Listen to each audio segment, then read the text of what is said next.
Rồi, xin chào cả nhà. Thì hôm nay xin giới thiệu với cả nhà cái hướng dẫn sử dụng cái máy khoan từ Keiken. Model đó là SCI-42HD. Máy sản xuất tại Thượng Hải, chất lượng rất là tốt.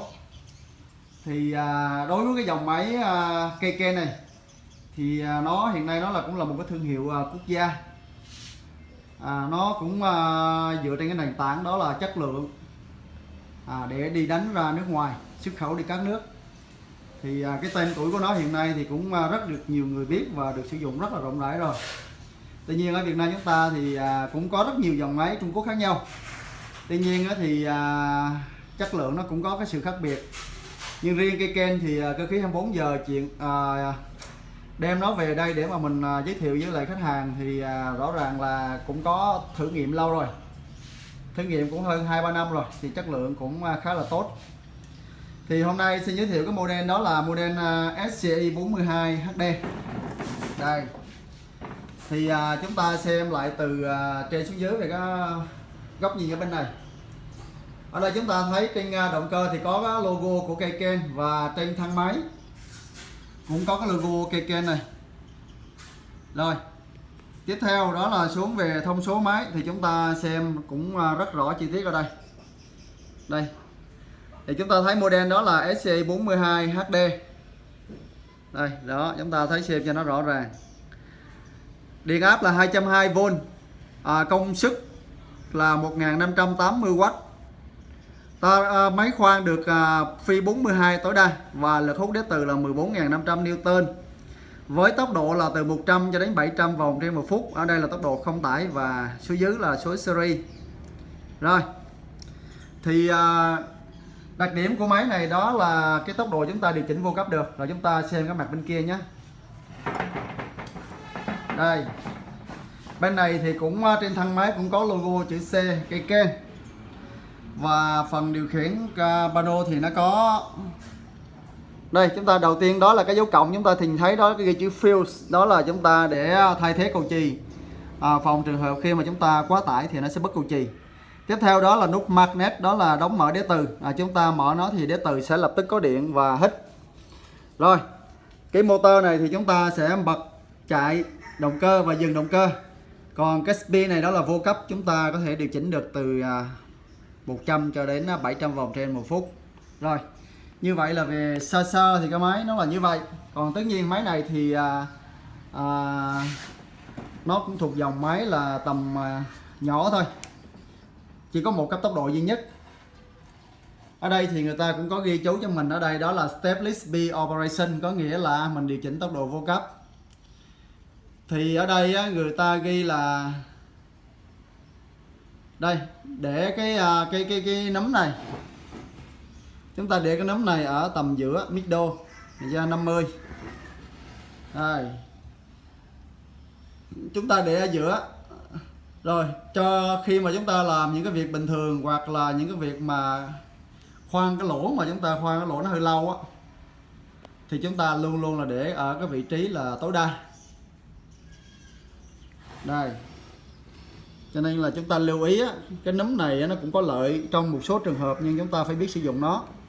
Thì ở trong trường hợp này chúng ta khoan mà thường xuyên lâu dài thì chúng ta cứ để nó ở tối đa là tốt nhất. Tốt ở đây là tốt cho động cơ. Vì khi mà chúng ta điều chỉnh như thế này thì nó cũng sẽ ảnh hưởng đến động cơ đó. Tại vì thực ra chúng ta đây là điều chỉnh về xung điện thôi, cho nên là nó sẽ ảnh hưởng đến động cơ. Còn trong một số trường hợp chúng ta ví dụ như khoan trên ống này hoặc là khoan trên nhôm, đồng với cái lực nhẹ hoặc là nhựa chẳng hạn, thì chúng ta cần cái tốc độ nó vừa phải thôi, mà lực thì cũng không cần lớn. Thì chúng ta lúc bây giờ mình cần cái tốc độ điều chỉnh thì chúng ta điều chỉnh cái này. Còn khi mà chúng ta làm trên thép sắt thì cứ để tối đa là tốt nhất. Rồi, như vậy là về sơ đẳng cái máy SC42HD nó là như vậy. Còn tất nhiên máy này thì nó sử dụng được 2 lò mũi. Rồi, đây đó là cái mũi khoan từ mà máy SC42HD là khoan được từ phi 12 cho đến 42. Thì sở dĩ cái mũi này mà nó khoan được phi lớn là tại vì nó rộng ở bên trong. Nó chỉ cắt cái đường viền bên ngoài thôi. Do vậy thì cái đường kính là từ 12 cho đến 100. Lý do 12 là tại vì cái mũi này nhỏ nhất là phi 12, nhỏ nữa thì không có. Còn lớn nhất thì nó tới 100, tuy nhiên máy chúng ta tới phi 42 thôi thì xem như mình xài tới 42. Rồi ngoài ra thì chúng ta còn sử dụng được cái mũi khoan xoắn này, hay còn gọi là mũi ruột gà, kết hợp với cái đầu chuyển adapter này và cái đầu măng ranh 3 chấu. Rồi như vậy thì cái này thì là cái mua rời này, mua thêm này. Và tất nhiên mũi thì chúng ta cũng mua thêm chứ không có kèm theo máy. Máy là mũi là mũi nhé. Tại vì chúng ta mua cái máy này là về để mua mũi khoan, chứ không có ai mà kèm theo mũi hết. Rồi chúng ta lưu ý những cái phần mũi này.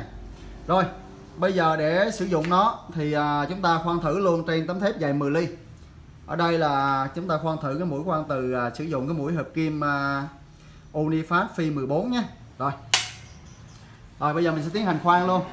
Thì chúng ta lưu ý cái dòng máy này là dòng máy nhỏ, như vậy thì nó sử dụng được cái mũi là phi 42 trở xuống. Rồi để gắn mũi khoan từ thì chúng ta mở con lục giác này, sau đó chúng ta để cái phần vát mũi đúng với lại phần vát của cái con lục giác. Rồi mình siết chặt lại là được. Cái máy này thì nó có làm mát nhé, có cái bình làm mát bên trong nữa. Nhưng mà ở đây làm thử thì mình không gắn cái bình làm mát, thì nó sẽ có con ốc gắn ở đây. Chúng ta có cái bình cho vào đây nhé. Rồi ở đây thì đang làm thử cho nên không cần đâu, chỉ cần khoan một vài lỗ thì cũng không cần. Tuy nhiên chúng ta làm việc thường xuyên thì bắt buộc phải có nước làm mát để cho cái mũi của mình nó có cái tuổi thọ lâu, chúng ta khoan được số lỗ lớn. Rồi đối với lại khoan bình thường thì chúng ta sẽ cho nước làm mát vào đây và cho vào làm mát bên trong mũi. Tuy nhiên đây khoan thử thì sẽ sử dụng chai dầu, chúng ta sẽ thử thôi nhé. Rồi tiến hành khoan.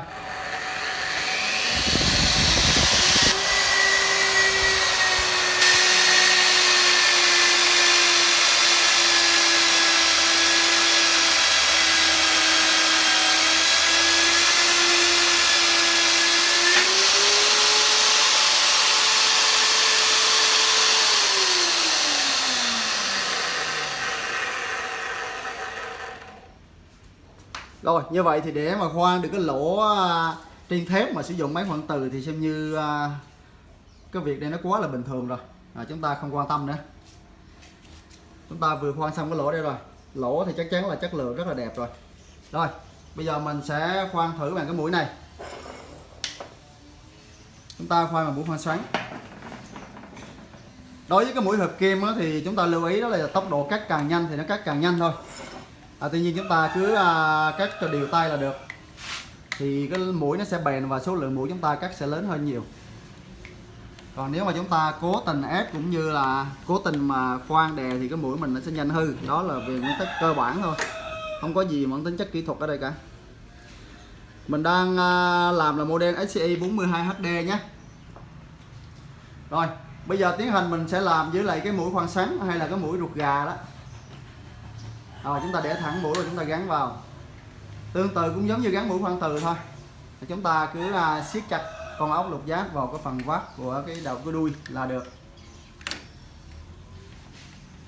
Rồi chúng ta nhớ siết hai con ốc nha.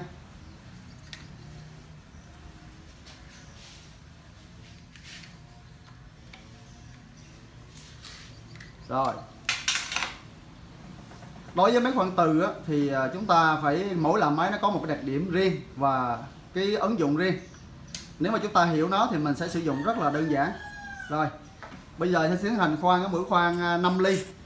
Thì đây là một trong những cái trường hợp mà mũi nhỏ hơn phi 12 ly thì bắt buộc chúng ta phải sử dụng cái mũi khoan xoắn này kết hợp với cái đầu măng ranh này. Rồi bây giờ mình tiến hành khoan luôn nhé.